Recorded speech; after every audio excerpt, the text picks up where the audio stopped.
Center stage here. All right. Welcome, everyone. We gather now under a living sky of spirit. A digital circle, yes, but one where light still travels heart to heart, screen to screen. We gather for a single fire, the fire of integrity. And today we talk about its greatest test, the temptation of comfort. This is personal for me because this has definitely been my most recent challenge lately. And integrity, meaning wholeness, the place where what we think, what we say, and what we do become one unified flame. Not perfection, but honesty. It is the daily decision to live undivided. Proverbs 28, verse 6 says, "Better is the one who walks in integrity than the one who is crooked in his ways, even though rich." And in the Bhagavad Gita, Krishna reminds Arjuna, the one established in truth stands unshaken like a mountain. So we ask, what keeps us from that mountain? Why do we choose the soft pillow of comfort over the steady ground of truth? Comfort is not evil, it's seductive. It whispers, "You've done enough, rest here, don't stretch any further." It mimics peace, but is really avoidance wearing perfume. For years, I lived there. I worked in a profession that paid the bills but starved my spirit. I told myself I was being responsible, that this was stability, adulthood, wisdom. But underneath, I knew I was afraid. Afraid if I stepped into my spiritual calling, I would not be supported. Afraid that growth would demand a version of me I didn't yet know how to become. So I stayed. And the cost of that comfort was my soul's slow atrophy. The ache for purpose became unbearable, and I dulled it away the only way I knew how: addiction, distraction, and denial. Comfort became my cage, and the lock was fear. Jesus said in the Gospel of John, "Peace I leave with you, my peace I give you, not as the world gives." The world's peace is comfort, Spirit's peace is alignment. Comfort hides you from pain, and alignment heals you through it. When we talk about integrity, we often picture honesty with others, but the deeper work is honesty with ourselves. And this is where the temptation of comfort does its most subtle damage. For me, it looks like this. I tell myself, today I won't get lost on YouTube. And 5 hours later, I'm still scrolling, half numb and half ashamed. That small moment seems harmless, but every time I break my own word, something in my psyche fractures. The inner child who depends on me for leadership loses faith. I feel foggy, heavy, disconnected, and when I step into teaching or prayer or community, there's static between me and spirit. The Buddha said, "No one purifies another, but oneself, by oneself evil is done. By oneself is one purified."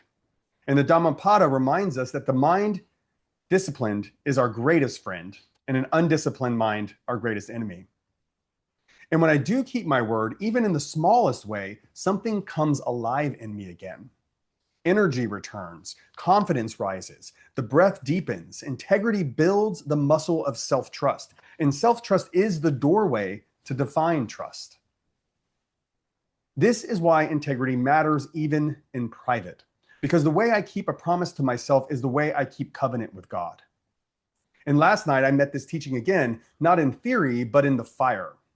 Christopher and I were outside under the moon in the wide field of stars. The air was still, the crickets held the rhythm of the night, yet inside me, everything was chaos. Thoughts of doubt, a rush of what ifs, wild projections in every direction of my life. My body tight, my heart heavy, I lay on my side suffocating beneath invisible weight. I looked over to Christopher and I told him what I was experiencing, and he listened and he said quietly, "Put this wall that you're experiencing into the fire." I had noticed that what was happening was I was coming up against this invisible field that I had never reached before, this level of growth and expansion that was unfamiliar to me and scary. I started telling myself in my mind that, I don't have the capacity because of my past to manage this much growth. And that was this self-doubt. And what I was doing in those small moments when I was watching YouTube, instead of keeping the commitment I made to myself, was reiterating that subconsciously, that I don't have the capacity to hold this much space for myself, for my mission, for my objectives, for my goal, for this divine calling that has been given to me. So what he did, he handed me a piece of wood, and I held it close and breathed every fear into that piece of wood. Every belief that said that I can't hold success. Every belief that said that I can't manage the light. That my brain, my past, the chemistry that I was telling myself I was unable to have this experience because of what I had done to myself before. Every lie of limitation went into that wood. And then he placed it in the fire. And I laid there quietly listening to the crackle of the flame, the smell of the smoke, the orchestra of crickets in the backyard, and something inside of me softened. The wall that felt like punishment revealed itself not to be punishment, but to be a threshold. Integrity wasn't about being good, it was about having capacity. The fire didn't burn me, it stretched me. And in that moment, I understood why the Vedic sages called fire Agni, the mouth of the gods. Why Sufi poets called the beloved's love a flame that consumes every false veil. Why in indigenous ceremonies, the fire is fed with prayers, because it alone knows how to carry truth to the sky. And every time we choose truth over distraction, we increase our capacity for the light. Every time we stay with discomfort instead of running, the soul expands. And that is the narrow road Jesus spoke of, not punishment, but a portal. The Tao Te Ching says, to hold and fill to overflowing is not as good as stopping in time. Sharpen the blade too much and it will soon blunt.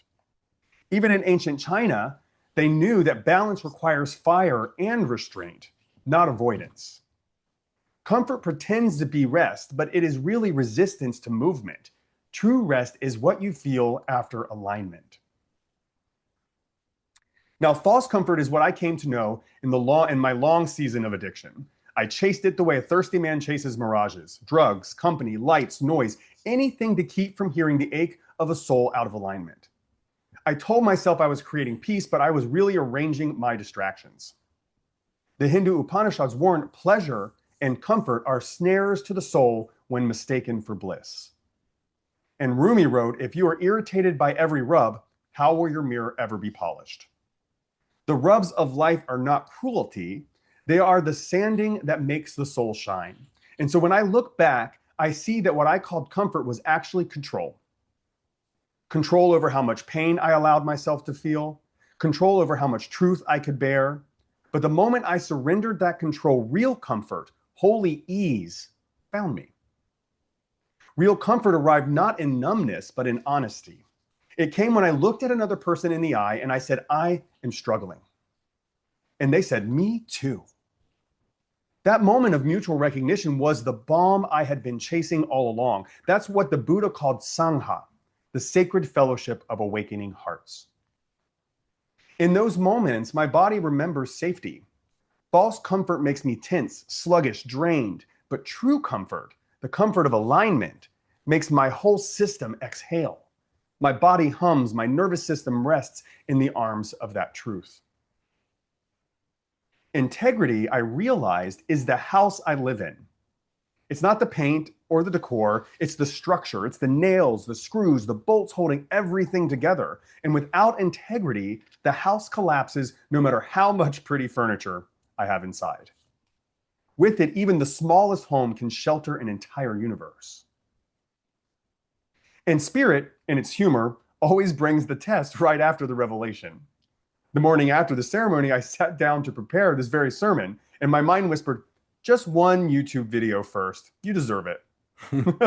I laughed because there it was again, the invitation to false comfort disguised as rest. I deserve this YouTube video. And I know when I say that to myself before doing anything else in the day, 5 hours later, I'm still going to be watching YouTube. And so I sat on the bed and I felt the pool. And then I remembered the fire. I remembered the wood, the vow I made to show up for myself. I remembered the warmth that comes when I keep my word. So I said no, not as punishment, but as devotion. I opened my laptop, began to write, and the words poured out like water, finding its riverbed. Spirit met me in that discipline, and that's when I understood discipline is devotion in motion. Every time I act in integrity, I light another candle in the temple of my life. The Bhagavad Gita says, let a man lift himself by his own self. Let him not lower himself, for this self alone is the friend of the self. And this self alone is the enemy of the self. Krishna's teaching is simple. No one else can do our alignment for us. Each of us, every day, has a small piece of wood to throw into that fire. A habit, a lie, a delay, a fear.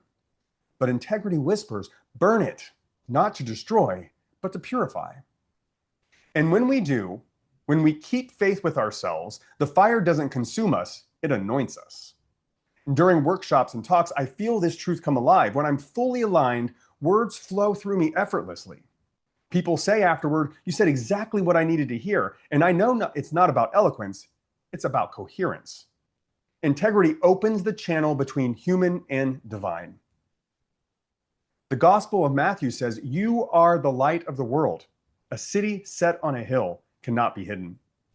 And the Buddhist sutras echo, just as one lamp lights many yet loses no flame, so one awakened heart illuminates countless others. And the Hopi elders teach, when you walk upright, you carry all your ancestors on your back. When we live in integrity, we become lighthouses, not by trying to shine, but simply by being who we truly are. Integrity is the ladder to God. Each promise kept is another rung. Each truth spoken, another step upward, and each distraction burned, another clearing in the sky. The climb itself becomes the prayer. The Sufi mystic Hafiz once said, the small man builds cages for everyone he knows, while the sage keeps dropping the keys. Integrity is the key we drop, first for ourselves and then for others. So here's the invitation. Let the fire teach you. Let it show you what in your life is structure and what is smoke. Ask yourself, where am I choosing comfort over calling? Where am I numbing instead of noticing? Where am I holding onto what spirit is asking me to burn?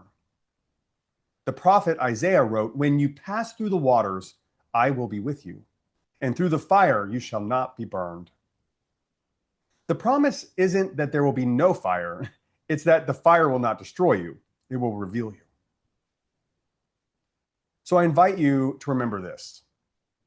Integrity is not a set of rules, it's a relationship. It's your daily conversation with the divine. It's how you say, I love you, back to the source that created you. Keep your word to yourself. Tend that fire. Let the house of your life stand strong and radiant. Let us close in prayer.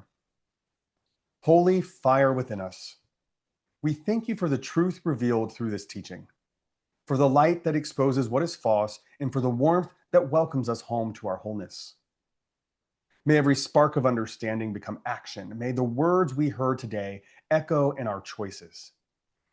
When comfort tempts us to forget who we are, remind us of the vow we made to stay awake, to live as builders of integrity, nails and bolts of honesty, holding up the house of our lives. Refine us, but not consume us. Shape us, but never abandon us. Let the fire of devotion burn clean through every fear until only love remains. We offer this teaching back to the source of all wisdom, the one flame with 1,000 names. Om Namah Shivaya. Amen. Aho. Ashe. And so.